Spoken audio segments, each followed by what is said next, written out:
Humankind cannot gain anything without first giving something in return. To obtain something of equal value must be lost. That is alchemy's first law of equivalent exchange. In those days, we really believed that to be the world's one and only truth. With that simple quote, starting off almost every episode, I fell in love with the series, and many others did as well. Sesame Street. That would be a radical change, but still. I would watch that. Absolutely. Welcome, ladies and gentlemen. The big bird alchemist. Welcome, ladies and gentlemen, back to the General Geekery Podcast, the podcast where we geek out about everything we love to geek out about. And this is the first edition of the episode where, hopefully, if the schedule release works, for the month of April, it's Anime April! Woo! As always, this is Donald Kaczynski. As always, your coffee ninja by day, voice actor, and video game streamer by night. I still need to get through Persona 5. April is going to be the death of my wallet. The death of my wallet. Persona 5 Royal, Resident Evil 3 Remake, Final Fantasy 7 Remake. My poor money. Oh, no. Are you going to be all right? I shall be all right. I'll live. Are you going to be all right? Oh, here we go. Great, it's started already. You don't know what you've unleashed. No, we do. Oh, we fully expected this. With me as always, the awesome Hannah Kubiak. Hello. I need to come up with something cool that I am, like coffee ninja by day. Something I tried and I had a brain fart. We'll brainstorm. Okay, sounds good. And as you can tell, we have guests as well. Hey! Well, let's welcome back Thomas and Maggie Sebald. Hello! Hufflepuff! Hufflepuff! Hufflepuff! Hufflepuff! Oh, God. I'm excited because on a daily basis, I say ooh-woo unironically and ironically. This is the best episode for this. We're talking about anime ooh-woo. Indeed. And to start it off, Hannah was actually the one that suggested this one. This is my favorite anime. And I agreed. Likewise. We're probably talking about one of the most influential and most popular anime and manga series of the early 21st century. Fullmetal Alchemist. Yeah! And we've got two different anime series to talk about, and there's a lot to cover. Mm-hmm. A lot to cover. So for those not familiar with the Fullmetal Alchemist series, first of all, why are you even listening to this episode? Like to gain a enthusiasm. Both series are on Netflix. I go watch it, like all of it. Mm-hmm. It's worth it. Absolutely, it's worth it.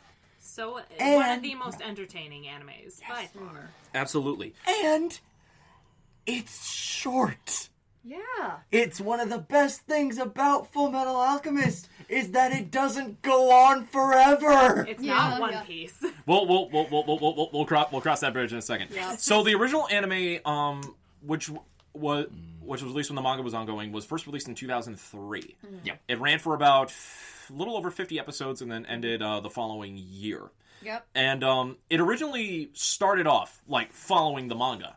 But around the halfway point, it started to deviate off into its own thing. Because at the beginning of the show, the original creator of the manga was working hand in hand with the animators in order to bring the story to life. But since the anime had caught up to the manga, the original author broke off to focus on the manga. Okay, here it is. The author's name was Hiromu Arakawa. Mm-hmm. She is fantastic. She's absolutely fantastic. So she broke off to do that, and then they veered off and did their own thing with the anime not following the manga canon because they had nothing to work with. It's a very Game of Thrones kind of situation. The show caught up to the source material. Exactly. But at the same time, it was all right because it was still a fantastic show. It still had the energy, and it still had like all these characters that we loved. And a lot of people thought we weren't going to get like an adaptation of it. Fast forward to around 2009. Fullmetal Alchemist Brotherhood was released.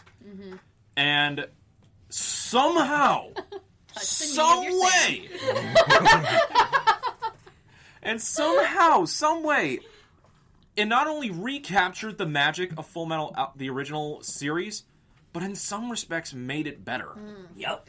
Following the rest of the manga storyline that was capped off, like the first 13 episodes were kind of like a speed through of like the original like half that was originally covered, which is why I recommend watching both series so you can kind of get a grasp of the full story. Definitely. Or even watch the second half of the original series itself, because like that was fun too. But It's a fun AU. it is. It really is. But like, I can't think of another show that has made me feel such feelings as Fullmetal Alchemist at that time. Oh man. It like around the same time you had like all the different like big shonen series out, like Bleach, One Piece, Naruto, but Fullmetal Alchemist, like, I believe is an anime that will continue to stand the test of time for years to come. I mean, it's 2020, like almost over 15 years after the first series was released, and like we still hail it as like a classic. Absolutely. Definitely.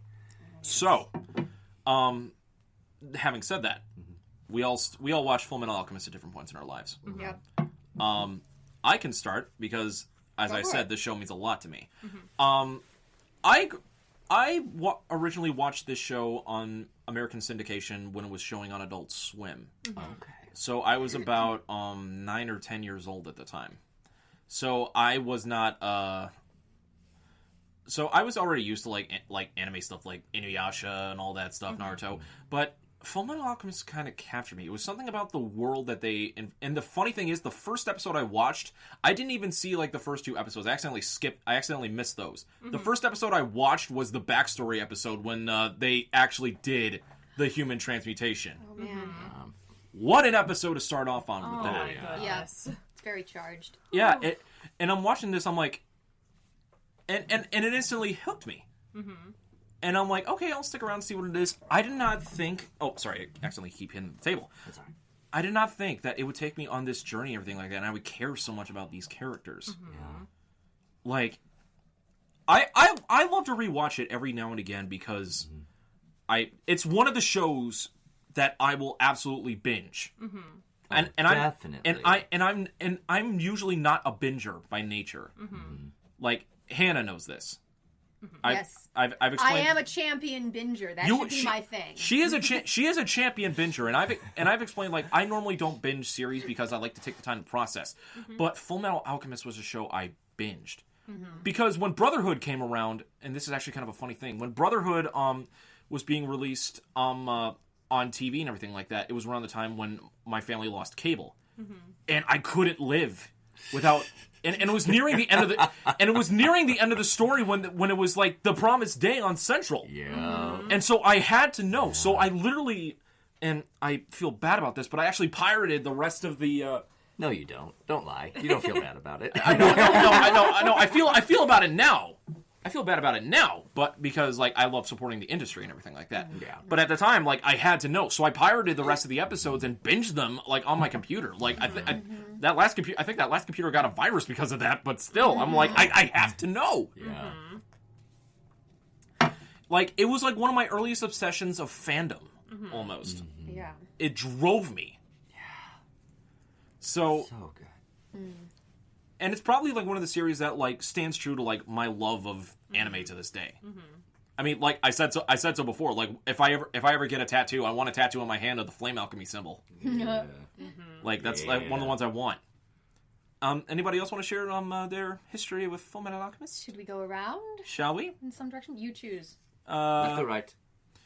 Red pill, blue pill. Let's go to the right. Let's go to the right. Let's go to me. Yeah, let's go to Hannah. Okay. Well, I encountered Fullmetal Alchemist pretty recently. I lived here in Milwaukee, so it must have been like 3 years ago. My buddy Andrew Kelly recommended it to me. Oh, Mr. Because, Kelly. yes, Mr. Kelly, we because he knows salute he knows what kind of stories I enjoy, and what kind of themes drive me crazy for stuff. Those themes are family and insane sacrifices with insane consequences. Oh. So It's so true. yes, so he recommended I watch this, and I watched it, and I was like, okay, this is interesting. And then that flashback thing, Oh, where yeah. they do the whole human transmutation thing. And I'm also a big fan of stories about, well, to put it bluntly, dismemberment. Specific. Oh my god. Well, I mean, Like, this no, is like I just found it really interesting when people who lose a part of their body or like are become disfigured or disabled and just how they deal with that. It's really fascinating to For me. sure. coming from the woman that directed Titus Andronicus. Yes, my directing debut was Yeah. Titus Andronicus. That makes so much sense. Yes. Yeah. Which includes, it includes, I believe, a total of 3 hands are cut off. Somebody loses their tongue, Yeah. and some other juicy stuff also. We became Right. pies. Yeah. Yes, you two were the evil brothers who became pies. It's like your ideal play right there. My ideal play. Indeed. Andrew, Yes, dismemberment, family, insane stuff. and coming back to Andrew Kelly, Yeah. I do remember that you two becoming pies. That was the first time Andrew Kelly and I interacted because I went up to go eat the pie and Andrew Kelly yelled at me. Love you. Yep. But yeah. Like, do not devour your husband. Get away. And that's also why your D&D character is an amputee. Yes, she's a one-armed war cleric. Love you, Petra. Petra's not that. This is Frey. She's in the one that I do with the Sebald sometimes. Oh, I Yeah. didn't even know. Yeah. But yeah. So yes, dismemberment. Yeah. Dismemberment. It's really fascinating to me. So, and then, I saw that scene and whatever it is, like, so, like, Alphonse disintegrates and goes off and Edward's left there. Brother! Yeah. and just that whole thing where he says, like, I need him back. Take my arm, take my leg, take anything you want. I just want him back. And I'm like, oh my gosh, this is insane. Yeah. Like, Oh, I can't wait when we get to talking about the acting. yeah, it just, Oh my goodness. and my pride of being a champion binger is that is binging the then 12 seasons of Supernatural, one after the other, after the other, after the other. I still can't believe you did that. Oh my gosh, it was insane. It became more real than That's my a actual feat. life. Yeah. That's a feat. I feel Yeah. that. Wow. That's another one about insane sacrifices and insane consequences concerning your family. And Just it- insane and- everything. Just ridiculous. Well, I mean, it's also a show where a scene where a angel is basically possessing a guy's body, watching a porno on a screen, saying he doesn't understand why the pizza boy is having relations. It's a great show. It's great. It's hilarious. Is it weird that that's the only scene that sticks out of my mind? No, I mean, Yes, you obviously but, haven't seen very much of it. But, I know, but still. But anyway, back to Fullmetal Alchemist. Yeah. I love it so much, and just the family dynamic. I feel like stories about families, they're even more impactful to me than like romantic relationships or anything like that. Because like your family is always your family, you know, and you're never. It's kind of like it's very weird. It's just like I'm stuck with you, and I hate you sometimes, but I love you, and just that aspect of families and how they stick together, you know, and how they fall apart as well. Yeah. It's just devastating sometimes. Families are so high stakes. I think that's kind of an underrated theme in stuff sometimes. Yeah, Yeah. agreed. So yeah, I encountered this show 3 years ago, and I binged it. Of course, I was very confused when I started watching Brotherhood, and I was like, this is kind of the same. What's happening? And just like the thing with the endings, which I want to know which ending y'all prefer as well when we get around the. Yeah, sequel. we'll talk about it. Sure. Go ahead. How did you come to? So, when I was younger, my brother and I he introduced me to all of the animes that I am super obsessed with, which around that same time, like Naruto, there was One Piece, there was Inuyasha, Dragon Ball Z, of course. But Fullmetal Alchemist, I think, is by far one of the ones that, again, like the rest of you, really stuck with me. I didn't really get around to watching all of it all at once. Like, for most of my life, it's been, I pick up little pieces here and there, but then eventually put the story together in my mind. But, yeah, it just, when I finally got around to being an adult and making my own decisions, I tried to watch through it again. And it just has this impact on me, that whole family dynamic. It takes a lot for artwork and content to make me cry. Like, it takes a lot to make me cry. But the amount of times I cried watching this show for so many different reasons, especially at the very beginning, the whole dynamic between the brothers, it really tugs at my heartstrings a lot. And the whole dynamic about them missing their mother, it's so much to deal with. And I really appreciate it for that emotional connection that I didn't get with a whole lot of animes. I love watching anime, but you don't get that with JoJo. JoJo doesn't make me cry. Naruto doesn't make me cry as much. But Fullmetal Alchemist makes me sob like a child. Yeah. I love it. Even just, like, a lot of people like to make really dark memes about the whole dog situation because they're evil. Oh, stop. I cry just looking at pictures of the dog. For those needing a visual representation, I'm holding up my little stone wolf that was given to us by Ruby Rose Gallery. Yep, self-stone. It's way cute. Yep. Love it so much. I want to take a picture of your whole little lineup there. Yeah, but also, how dare you? How dare you? I had to get it out of the way early because, like, if we don't get that out of the way early, we're never going to be able to, like, get the full geekery intact. And one last point. Another reason it's close to my heart. I said this to you guys earlier. Edward was definitely my first anime crush. So obviously that has a special place in my heart. Yep. Those golden eyes. Oh, yeah. That beautiful hair. That tiny frame. Absolutely. Who do you call it tiny? The attitude.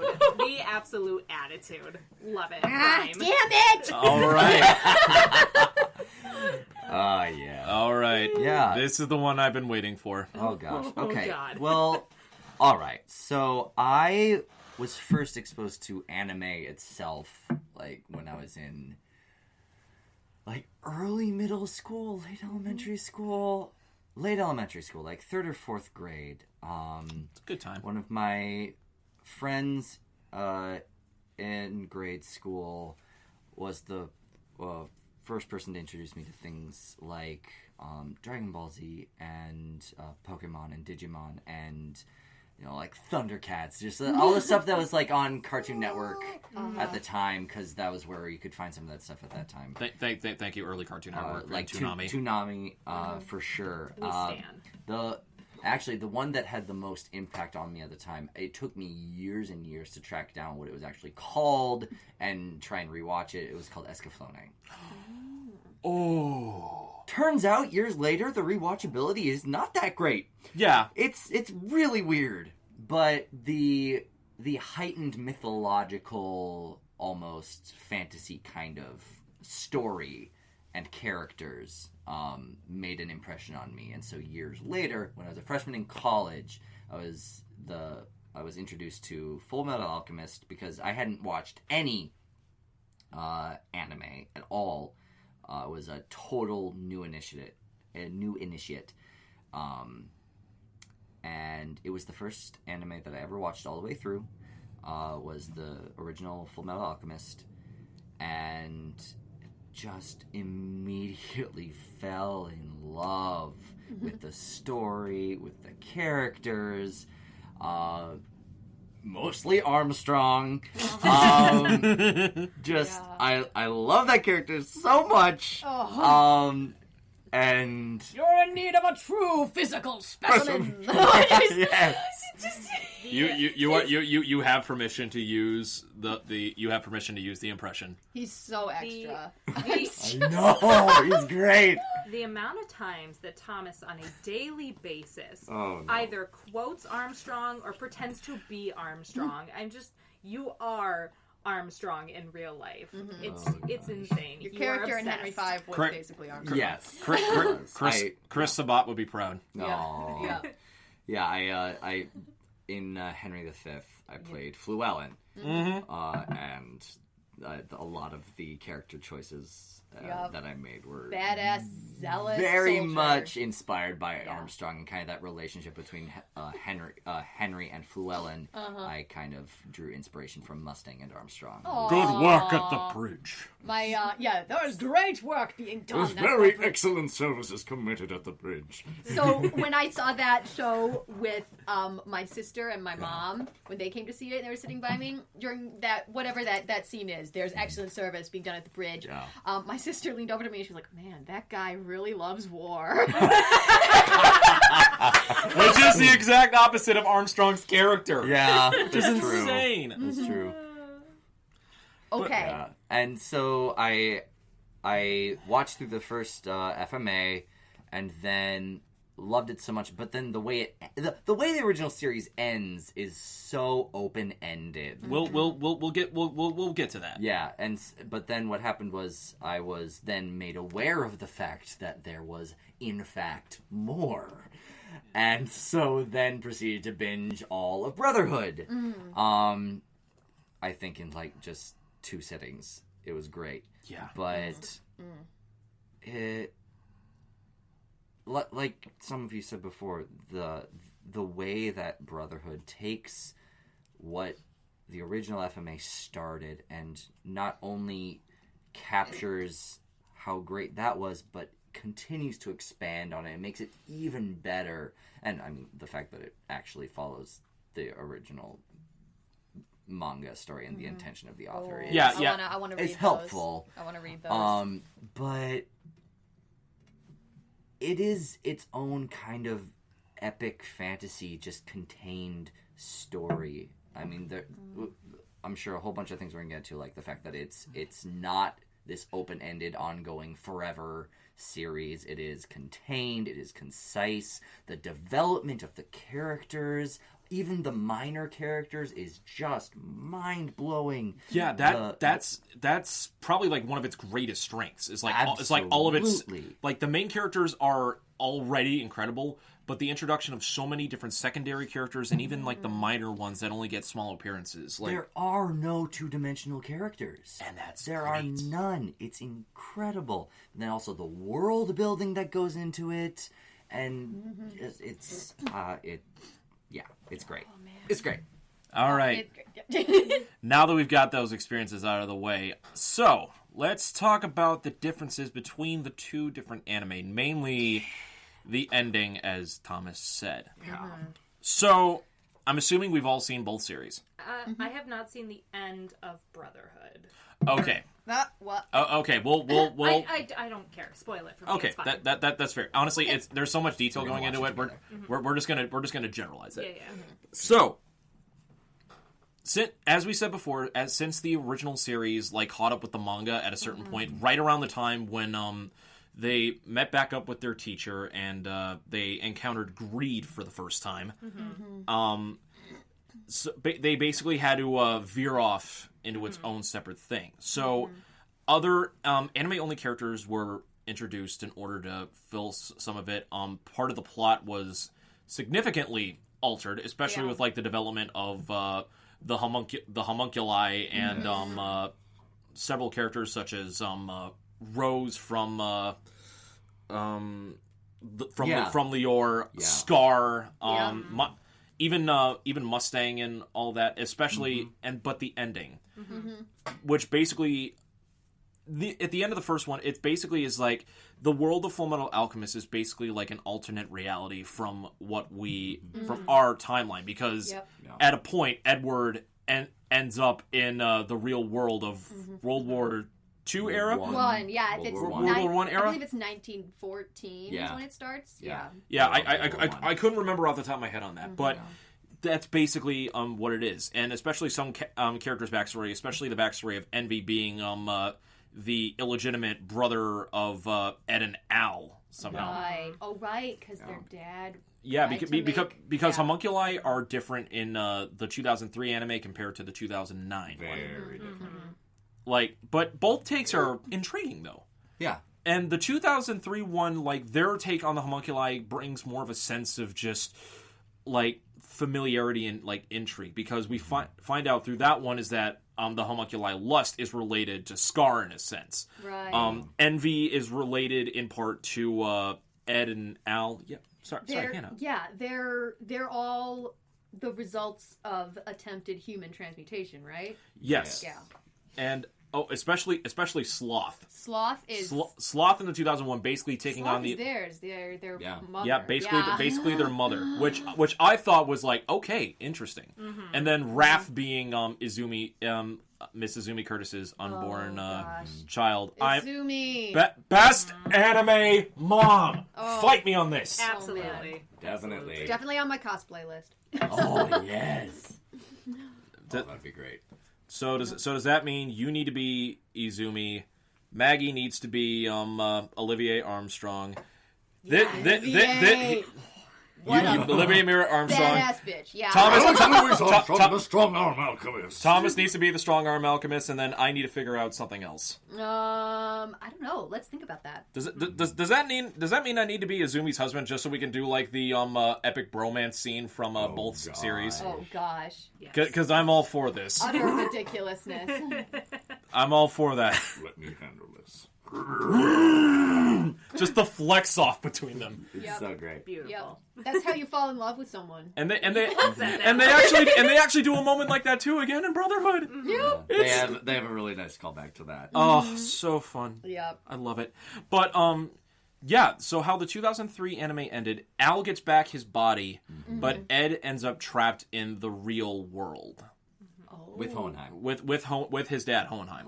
Wait, you mean in the alternate reality where it was technology instead of alchemy? That Yeah, basically. was the Industrial Revolution? Yeah, exactly. Eventually, like that entire story arc will get concluded with the movie that was released. But we'll leave that up for like interpretation for that because there are many people who believe that like I don't think some people don't consider the movie canon with that. Is it animated or it is animated. Okay, it is there was a live action thing. We don't need to talk about that. Okay.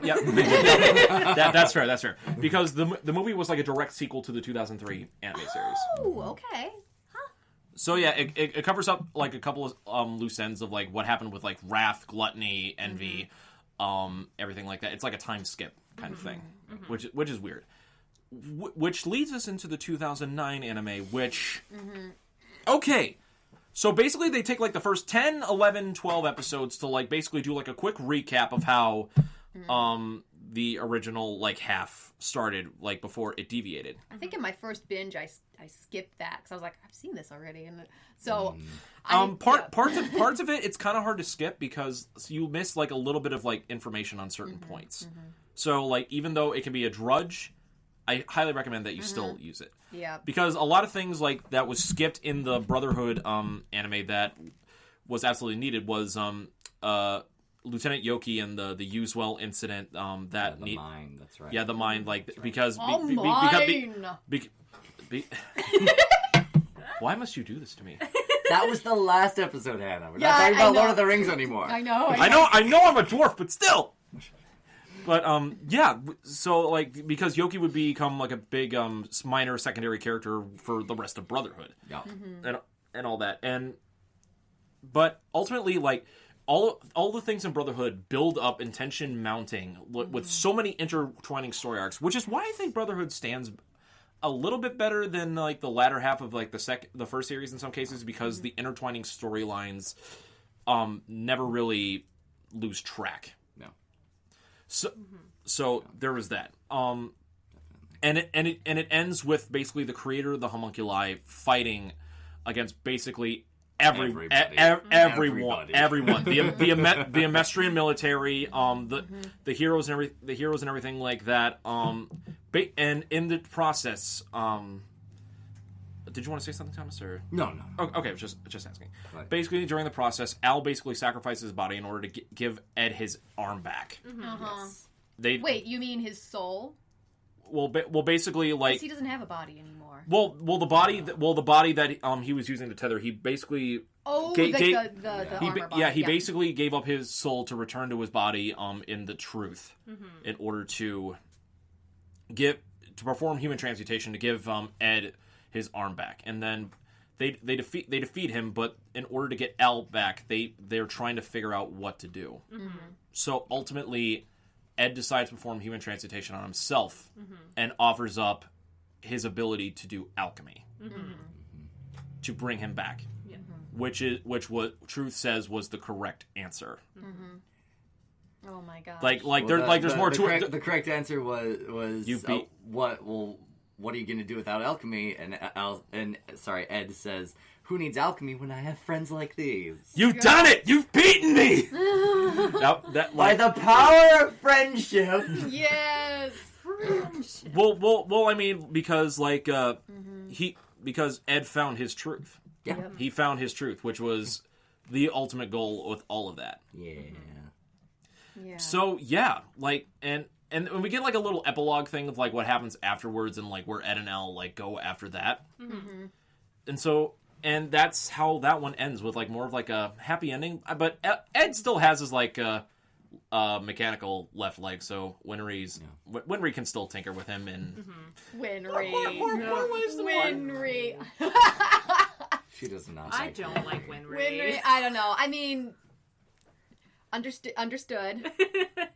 It's okay. I think fine. my favorite thing about her was the scene they had at the very end when they like on the train. the train. That was just so awkward and wonderful. I loved it. It was so great. Which Where she says some ridiculous thing about how their relationship could work, and he just starts laughing. because he's like, you just kicked equivalent exchange in the butt. So with all that, for those of us that have seen both, I gotta ask, which ending do we prefer? The original manga ending or the 2003 adaptation? Hannah. Okay, so as a let me see.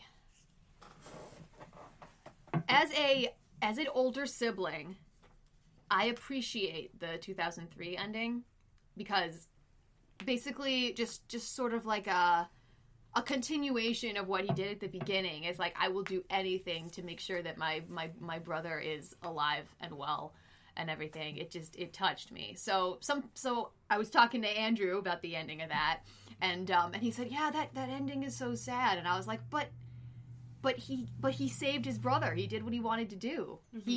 He won, essentially, you know. So I think I have a better appreciation of it than some might. But the ending of the 2009 is phenomenal. Like, to still be there and have given up something that you thought defined you. Like, he's a gifted alchemist. And just be like, well, it doesn't really matter what I have or what I can do if I don't have my brother with me. So I'm gonna have to say 2009, actually. I do agree on that. Both of them carry the weight of like family and sacrifice and things like that. Like 2003 for me had more of an impact because he was basically made the ultimate choice to distance himself basically forever from his brother to save him. They're not together, but they're both alive. So It's very sad. as much as I do like the 2009 ending a lot, I can't ignore the impact from the original from the original series in 2003. I can't. It should not be ignored. Yep. And a lot of people are saying like you don't need to watch the original one. Watch Brotherhood. I say no. Watch the original one because otherwise you can't appreciate everything. Yeah.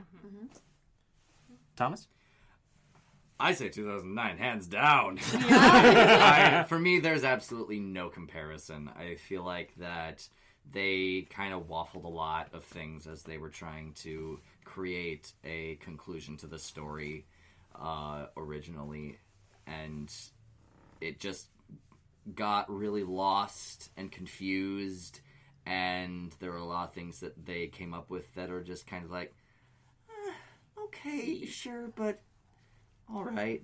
But I feel like that not only keeping the integrity of what ended up becoming the conclusion of the manga, but just that conclusion to the story itself is so satisfying and ties up so many loose ends, and all of the characters get satisfactory conclusions, and I don't think there's any comparison. And while I do think that the 2003 conclusion has its merits, I mean, once you've seen Brotherhood, I don't feel any need to go back and watch the second half of the original anime. True. Like the ending for 2003 is brought down a little bit because of like the muddle ending. It didn't have as much impact as it should have. Yeah. The only reason I ever go back and watch any parts of the second half of the 2003 anime is to watch any of the incredible Armstrong moments that don't make their way into the Brotherhood storyline. Yeah. Just like, Do you see this body, flawlessly sculpted in service of our state? Feel how they pulse with loyalty. Yep. you don't get that in Brotherhood. So this but... is your life then? This is my life. Sorry. I'm not, but I'm so sorry. Well, all right. Love it. So, all right, now that we got that, let's talk about some of the characters we enjoy watching. Wait, your ending. What ending do you want? Oh, I'm sorry. No, that's totally fine. It's fine because I haven't like officially seen Oh, you both haven't? of them. Okay. But just from like hearing you guys talk, I got a general idea of what's happening. And from hearing you talk about it too, Thomas, I've got to say that I probably like Brotherhood's ending just from the sounds of it because it's a good point about the original ending, original being that kind of like that he fulfills that brotherly duty that he's always wanted. But I also think that the ending in 2009 with Brotherhood, from the sounds of it, he still makes a huge sacrifice for his brother. Yeah. Huge because alchemy is his entire life because he's kind of like he's got an ego about his alchemy. Oh, he really does. Oh yeah. He's got such a big ego for such a tiny little guy. Who you calling tiny? Who you calling tiny, you little rat bastard? Why are you calling so tiny that you just want to cross under your boot like an ant? like There's just a giant square of sound on the monitor there. I'm sorry, headphone users. like That's me. That's iPhone use. his alchemy and his brother they're his entire life. It's everything that he loves and is. If and you have to choose. If you have no to choose, contest. the fact that he chose his brother is just, it speaks volumes to the amount of love that they have for each other. And it especially means a lot because considering at the end, like, he had, like, several different options to use because they had Philosopher's Stones to trade in order to bring back L, but he made the ultimate decision, which means so much more. Like, the Philosopher's Stones they're created using 100 human souls, right? It's human lives in general. It doesn't human really lives. Oh yeah. Okay. like it doesn't really matter how much because like different amounts of human lives are given into each of the different stones. Right. Like let alone the ones for the homunculi. And that's not equivalent exchange. That's something they learn as well. Where it's like, okay, you need a Philosopher's Stone to bring back one person, but you got to kill 100 people to make a Philosopher's Stone. How is that equivalent? Like, that's cool. The thing in those days, we thought that was the one and only truth. Yeah. Yep. Dude. I sometimes what you give is way more value than what you get back, and sometimes it's not even worth it. All right. Indeed. Yep. And so a big reason why this means so much to us, especially for those of us that grew up watching it on TV, I believe, and you guys can probably chime in on this if you agree, this show is probably both series, one of the greatest English dubs Oh yeah. ever produced. Oh, yeah. Absolutely, Like- hands down, no competition. Like it's up there with other great English dubs like Cowboy Bebop in how good it is. And props to Funimation. Props to Funimation, like, for stepping up on both accounts Yep. to do that. Like, and a lot of the people that worked on these shows have gone on to become, like, huge in the industry. I mean, you have people in there, like, that are voice acting mainstays such as Chris Sabat, who has done Vegeta and Piccolo in the Dragon Ball franchise. Troy Baker, who's huge in video games right now, was in both series. He was actually also Greed in FMA Brotherhood, which honestly, step up, love him on that. Of course, and then of course you have Vic Mignogna, who's a constant figure, whether for good or bad, whether it's like good or controversial, but that we're not talking about that right now. Yeah. No. And That's unfortunate. yeah, and then you have like Laura Bailey and Travis Willingham. Babies. Harp strings for Laura Bailey. as Lust and Colonel Mustang. Yes. Queen. Yeah. Like, and then you also have like a lot of Funimation regulars and everything like that. You have Damian Clark in the first anime that did Scar, who did Cell for Dragon Ball Z.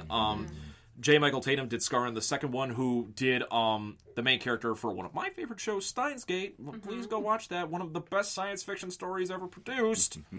But among all of that, I think like one of my favorite performances in the show in both series is the Führer. Yes. Führer I have to agree. King Bradley. What a voice. Right. It's That is his only voice. Absolutely. The voice for Führer King Bradley was a radio personality in Texas. I think that was his only voice acting role. Well, that makes sense because he's done at least one other thing. He played a minor villain in Fairy Tale. Really? Yes, I know at least that much. I don't know about anything else. Let me double check on that because I know his credits are limited because I know he passed sometime after Brotherhood's finale due to I think it was throat cancer. I could be wrong. Oh. Yeah. R.I.P. But I also think one of the best voice actors was from the first series, and that is the one and only Aaron Demisk as Alphonse Elric. The young little boy that stole the hearts of so many anime fans through that. They couldn't get him back for Brotherhood because, unfortunately, he grew up by that time and hit puberty. But you know what? he was actually in the show. He succumbed to puberty. No. Here's the thing: they actually worked him into the show. He was the voice. Really? He was the voice of young Hohenheim. Was he really? He was the voice of young Hohenheim. So That's perfect. That's nice that they brought him back. Yeah, that's an interesting little Easter egg for all that. And honestly, like he still does voice acting today and everything like that. Oh, that's awesome. Aw. Yeah. Although I do love the voice of Al in Brotherhood too. Yeah, she like Al's new voice in Brotherhood. Like you can barely tell the difference unless you're really listening in and know both voices distinctly. Yeah. It's good. It's a sweet voice. It's so just it's a Brother. nice voice. And it's so hard to have like a little kid's voice that isn't like a little annoying. But Al's voice is just so pure and it makes me so happy just to hear it. But then Beautiful. in those moments when you get angry and everything like that, like he's probably like one of the best characters to like emote with or like visualize yourself through. Yeah. Absolutely. It's insane. Yeah. So many great vocal talents. It's So speaking on the voice of the vocal talents, why don't we talk about some of our favorite characters throughout all the shows? Who would like to start with one of them? I'll start. Okay. Hannah? Well, I honestly cannot decide. I am a huge fan of Izumi and Olivier. Yeah. They're like two of my favorite women in anything. Just, awesome. It makes me want to go out and get something I want. You know? Here at Fort Briggs, only the strong survive. Yeah. Yes. Oh man, and I love that. I love the reveal actually, like that. Armstrong's older sibling, who's a general, is this like willowy woman. You know, I love this it. Petite woman, Yeah. And that can but she can kick his ass like no So one's hard. Please, no more! She's just Honestly, maybe one of the scariest scenes in the entire series. she's just ice cold. I love her. I understand why they stationed her in the north. Yep.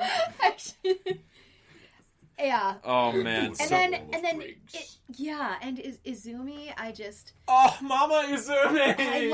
I love her story. I think actually now that I'm talking about them, Izumi is my favorite. She just like she's such a like a caring mother, but also a badass. Like Absolutely. She spent years in the Briggs Mountains by herself, learning to survive. yeah.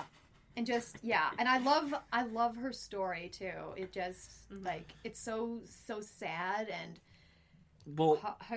heartbreaking. Yeah, and but at the same time, especially in the fact with her training Ed and Elle and everything like that, she got to be the mother that she never had the chance to be. I think it's because I don't know. I've always wanted to be a foster parent. So maybe that's why I like that. Because I'm like, they don't have to be your kids by blood. You could still take care of them and make a difference in their life. Mama Izumi proves that to be true. Precious.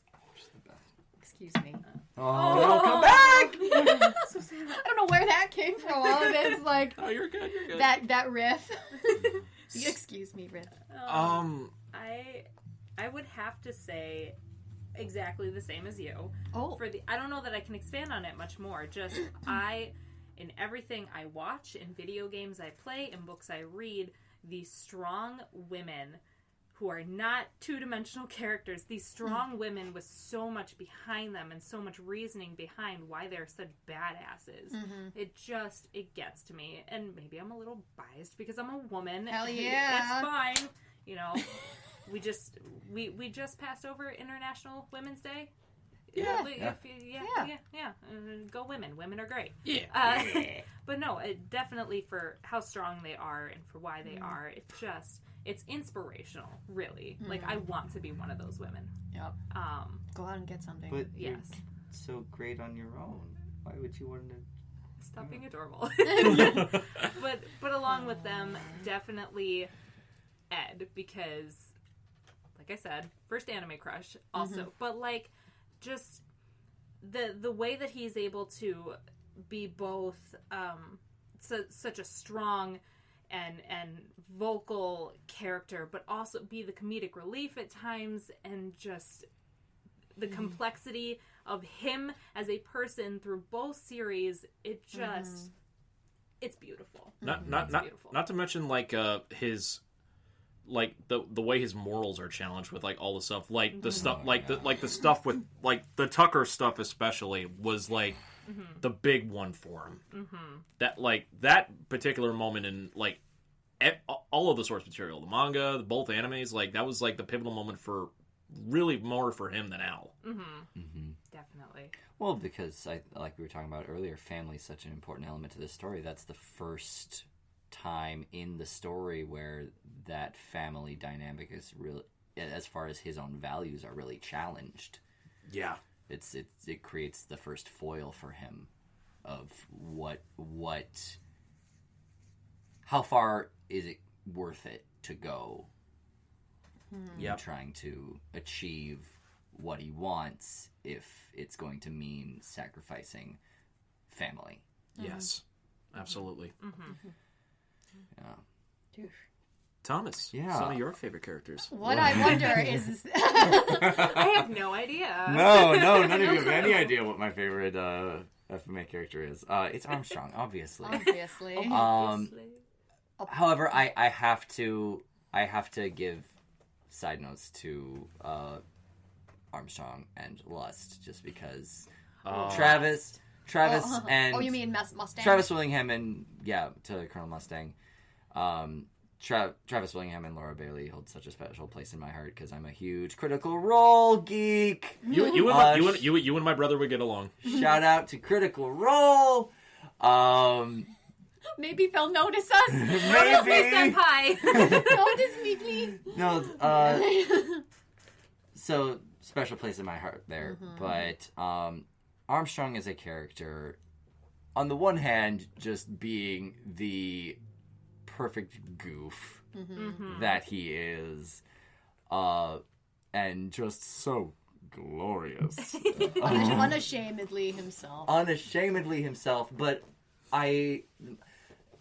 for all the things about him that make him so appealing as just this goofy, lovable, hulking beast of a man, is the adventure, the personal adventure that he goes on and the changes that he undergoes. Again, the secondary characters in this story get so much effort put into them, and it's beautiful. Especially since all of them are, like, directly connected to probably, like, one of the biggest, like, plot points and conflicts, like, in the show's, like, timeline, which was the Ishval War of Extermination. Ishval War of Extermination, and seeing his transformation from being one of the Dogs of War and being one of the first people to stand down, and how much crap he got for it from his own sister, from his own family, and just the disgrace that brought on him, which is why everyone kind of just sees him as this big goof, is because they can't take him seriously.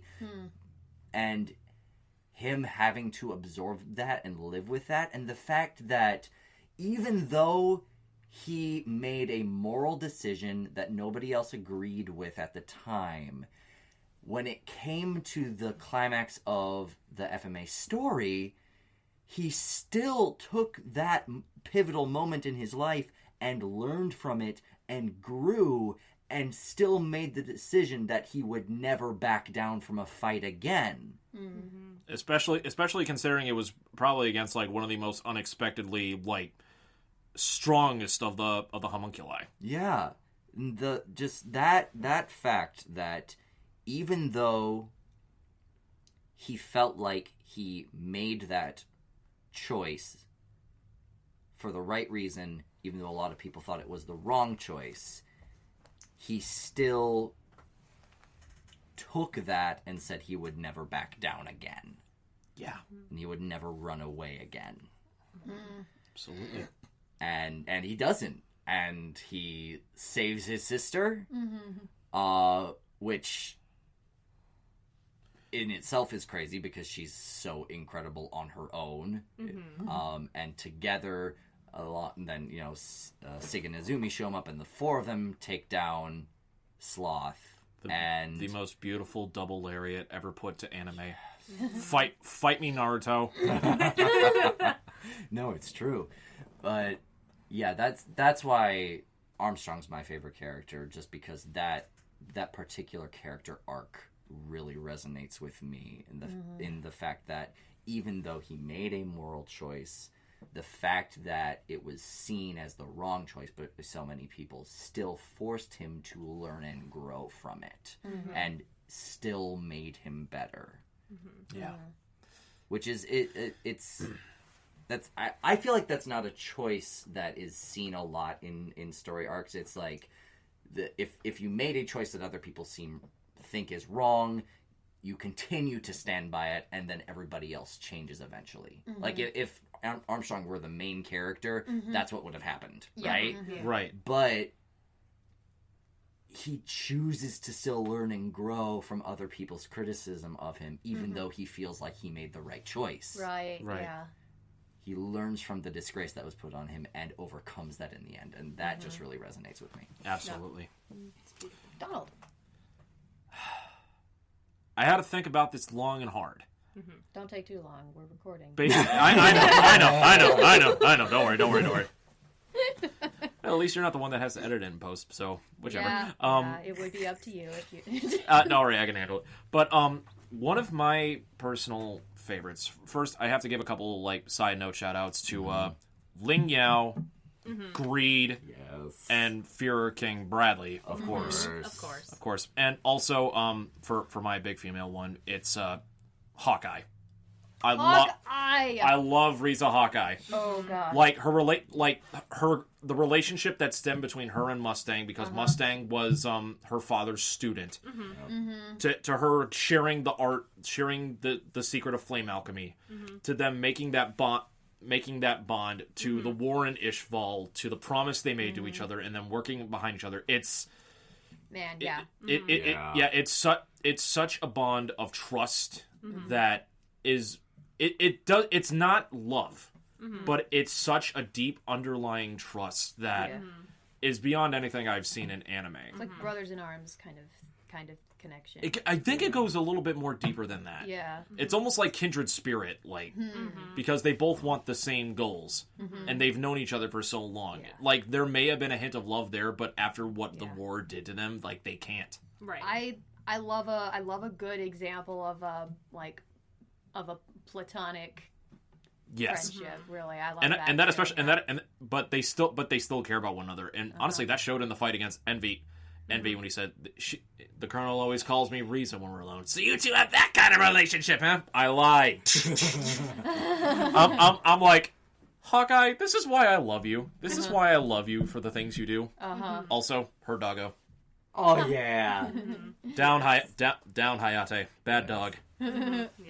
But yeah, the voice actor for Colin Clickenbeard, she's fantastic. He's incredible. But, they all are. But my big one for me is Scar. Probably one of my favorite villains turned anti-hero. Not just in anime, but in storytelling. Yes. And honestly, like, if anyone got more justice in Brotherhood than they did in the original, it was Scar. I agree. Yeah. Because the backstory was pretty much the same, because of he was one of the surviving Ishvalans, and so he brought it upon himself to try to right the wrongs through the ways of violence, because he inherited his brother's arm of alchemy of destruction, which alchemy is against the fundamentals teachings of his people, of the people of Ishvala. Oh goodness. But and it goes through all that, his character arc from going through all of this as a one-minded, like, man of destruction, to when he's confronted by the victims of one of the people he's killed, being Winry. That moment, I'm like, Winry, no, stop. And he starts taking a more active role in trying to help reform the country that, like, did so much to him. And especially the small interactions he had against Kimberly, who was the person that killed his family and his brother. Right. Like, Kimberly, you bastard! well, isn't this a sight for sore eyes?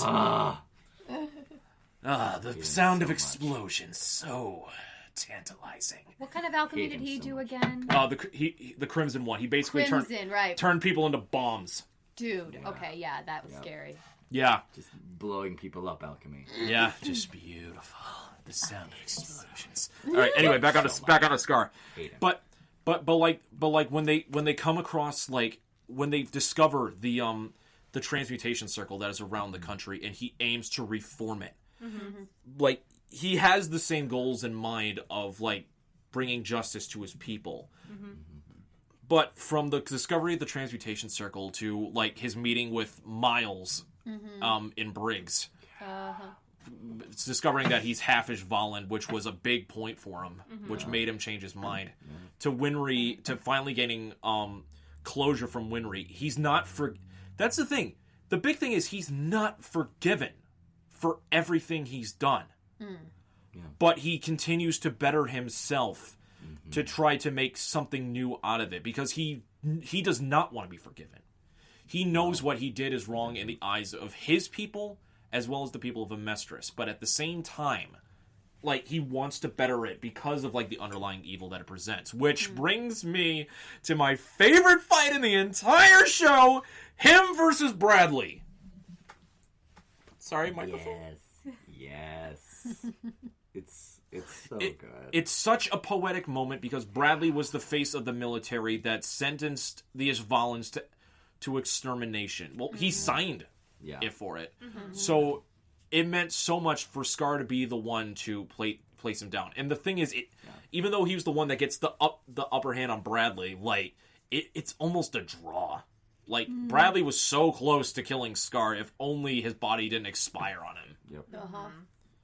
Which I'm like, oh, yes. Yeah. And the fact that he also used the left arm of reconstruction given to him by his brother as well. He finally accepted alchemy as part of who he is. Mm-hmm. Yeah. And he gets his redemption to helping restore the teachings of Ishval. Mm-hmm. Like, that's the kind of side character stuff that I love. Such a great arc. I know. Such a satisfying conclusion. I gotta watch this again. Yeah. And that's the great thing with, like, the Fullmetal Alchemist series is, like, you can I've rewatched it so many times now. I still find something new with each iteration, especially with, like, some of the minor characters as well, like Lieutenant Havoc, like his entire thing of, like, when he got paralyzed. Yep. Well, I can see why she got you, Havoc. I just love that so. I'm like, Havoc, why? Just calm down, boy.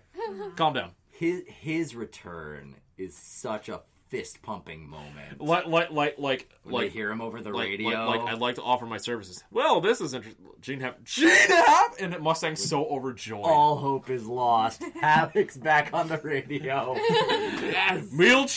Wheelchair bound, cigarette in mouth, and with a beard. Yep. Okay, the beard. Yes, he had a beard to show that time had passed. Well, of course. So good. So, Gosh. before we any other standout moments from the show that spoke out to you, like any particular speech, any particular, like, big moment that impacted you, like, beyond the show?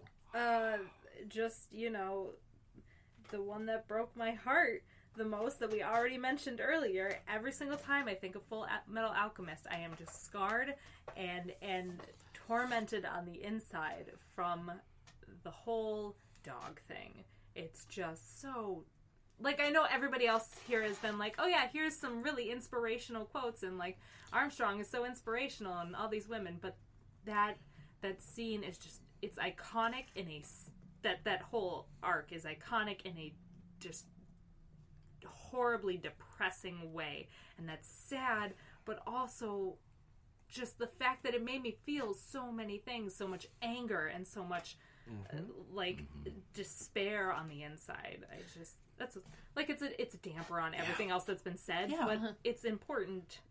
It's a really important moment, for sure. In the show. It impacted so much, especially, like, Ed's final decision. Like, he explicitly stated that moment as his darkest moment. Yeah, like, there are so many dark moments in this show. Like, right. That's how these people grow and why it eventually goes to where it does. But I think out of all the that is the most depressing to me. And the funny thing is, that's, like, probably one of the biggest anime, like, shockers that, like, transcended its anime into popular culture. Like, oh my god, the memes of people that when they do that, I'm like, what?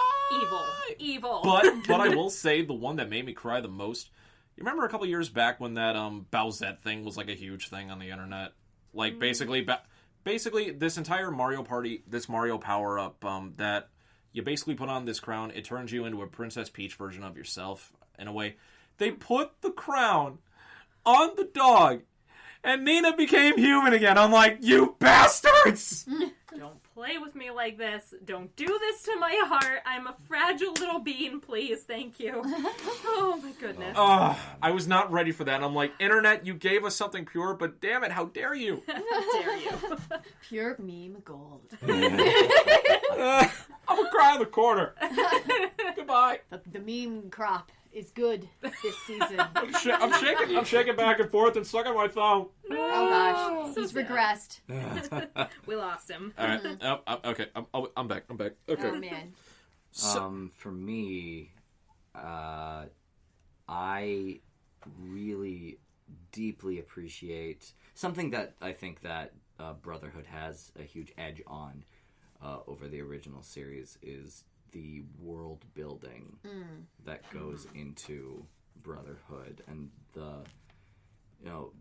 the whole contrast of alchemy and alchemistry, and the whole background of Hohenheim and father and Xerxes, and how the way that the two of them went their separate ways after the destruction of Xerxes, and how father created alchemy in Amestris, and Hohenheim started alchemy over in Xing. Yes, that's a big one. And the fact that you get that whole sort of... It's not ever explored super deeply, which is... I'll compare it to Lord of the Rings a little bit, because you get hints in the Lord of the Rings of the bigger mythology going on. Right, okay. It never delves super deeply into it. And you get the same kind of thing with Fullmetal Alchemist, where, there's this whole background and history of these distant neighbor nations, that this whole culture of this alchemy or alchemy tradition, and the way that they're used in the current time is so indicative of who founded them. The fact that, father is this egomaniacal, megalomaniac, murderous creature, and that's what alchemy is used for in Amestris. It's used as a weapon of war. And you go over to Xing, and the way that it's used as a healing practice. Alchemy users in Xing are almost more clerics than they are anything else. Yeah.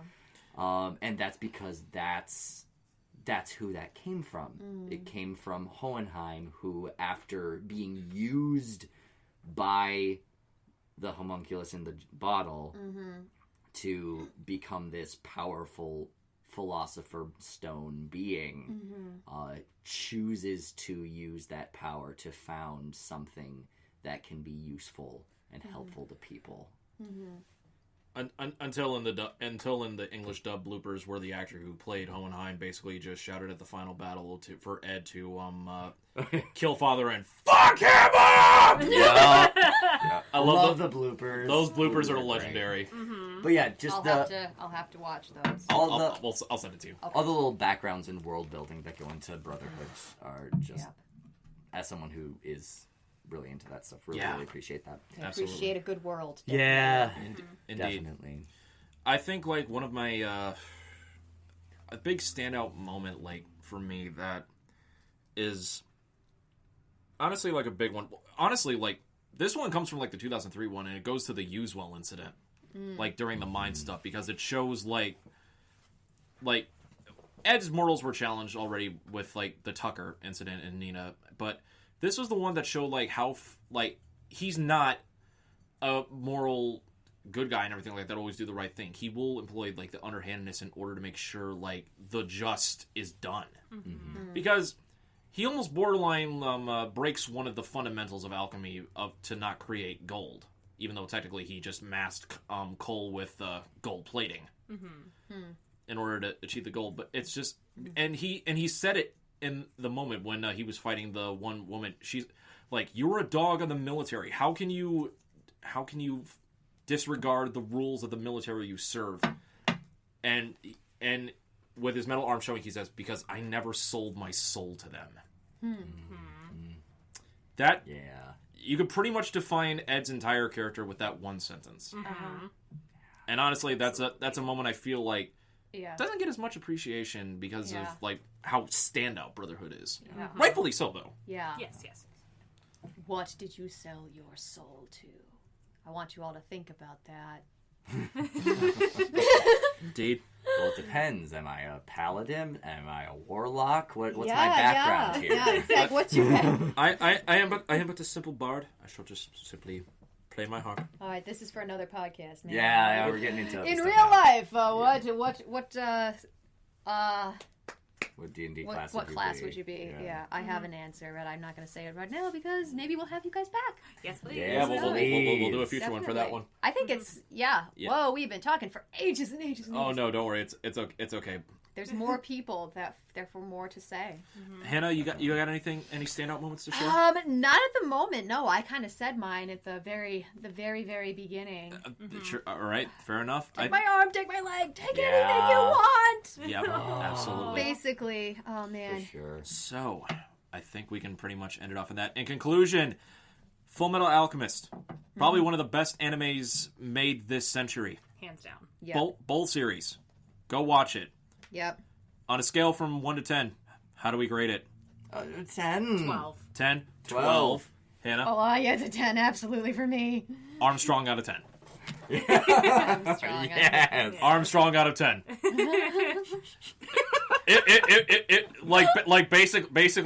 Basically, yeah, just Armstrong out of 10. Everything else is just basically icing on the cake. Armstrong is the standard. Everything aspires to. Sparkle me! Armstrong is the cake? Everything else is the icing? Do you doubt the integrity of a man whose muscles can do this? I'll show you what they can do. And the flex off is the strawberry on top. Yep. Yes. Absolutely. So, thank you guys so much again for listening to the General Geekery Podcast, the start of Anime April and everything like that. Thomas, Maggie, wonderful to have you guys on here again. Yep. Absolutely. Happy to be here. Yep. And you guys can check them out at their respective social media stuff. We're going on an adventure on Instagram, right? Yep. Yeah. And we did all the detail stuff from the last episode, so I can post the links for all that in the episodes. Yep. So Cool. Absolutely. And hopefully you'll have rebooted this spoken world by the time this comes out. Yeah. Yeah. We'll see where that goes. Hopefully something will be put together by then. Awesome. we wait with anticipation, Yes. and we are always available to call up if you ever need help. For sure. Yes, absolutely. Absolutely. Hannah, where can they check you out at? Well, you can check me out every Monday at 7:30 Central, rolling dice with my party at twitch.tv/loadeddiceadventures. And you can follow me on Instagram at PythianLegume. And you guys can check me out on social media at Twitter and Instagram, as well as on not Facebook, twitch.tv at RyuzakiMK7. You can check out the podcast on Facebook and Instagram at Gen Geek Podcast, and you can also check us out on Instagram at General Geekery. This has been episode 22 of the General Geekery Podcast, all about Fullmetal Alchemist. Thomas, Maggie, again, thank you guys so much for coming. Thank you. We'll be bringing you on again sometime in the near future, hopefully. For Thomas, for Maggie, for the always awesome Hannah Kubiak, I'm Donald Kaczynski, and until next time, don't do human transmutation. Don't you ever do human Do transmutation. not commit the ultimate taboo. Do not commit the ultimate taboo. Do not create gold. Do not create your own army, otherwise we get a giant army zombie feasting things. Sparkle me! And with that, we'll say keep your geek on. Always. Clink, clink. Clink, clink. Woo! Later, guys. Man. Sparkle on! Woohoo! Hey, Donald, can you take him off?